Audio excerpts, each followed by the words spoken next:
Aucun monarque britannique ne s'était rendu en Irlande depuis son indépendance en 1922, d'où l'importance historique de la venue de la reine. Le programme est chargé, peu de mots, beaucoup de gestes symboliques.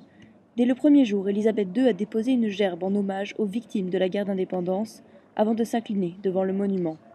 Le deuxième jour, elle a foulé la pelouse de Croke Park, ce stade où la police britannique avait tiré sur les spectateurs en 1920, tuant 14 personnes, en représailles à l'assassinat d'agents britanniques par l'IRA, l'armée républicaine irlandaise. Mercredi soir, la reine a finalement joint la parole au geste. Nous ne pourrons jamais oublier ceux qui sont morts ou ont été blessés et leurs familles. À tous ceux qui ont souffert en conséquence de notre passé trouble, j'adresse mes pensées sincères et ma compassion profonde. Pas d'excuses contrairement à certaines attentes. Pour les personnalités politiques et intellectuelles des deux pays, il s'agit avant tout de tourner la page et de reconnaître la relation étroite que les deux États entretiennent aujourd'hui, d'égal à égal.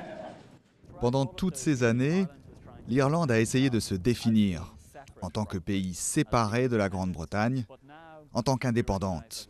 Aujourd'hui, nous sommes indépendants, nous sommes séparés, et nous en sommes tellement certains que la visite d'un monarque n'est plus un problème. Et nous sommes capables de l'accueillir, de lui souhaiter la bienvenue. D'après un récent sondage, plus de 80% des Irlandais sont en effet favorables à cette visite d'État, malgré les routes bloquées et les contrôles de police dans tout le centre-ville. Mais pour une minorité, la visite royale ne passe pas. Ils veulent replacer cet État dans ce qu'ils appellent le Royaume-Uni. Le parti républicain irlandais a manifesté à plusieurs reprises, cherchant parfois l'affrontement avec les forces de l'ordre, et diverses alertes à la bombe ont eu lieu, la plupart sans fondement. Mais la Garda, la police irlandaise, s'est mobilisée pour la plus importante opération de sécurité qu'elle ait jamais menée, afin que la reine puisse sereinement accomplir ses gestes symboliques ou encore découvrir les sports gaéliques et le brassage de la bière.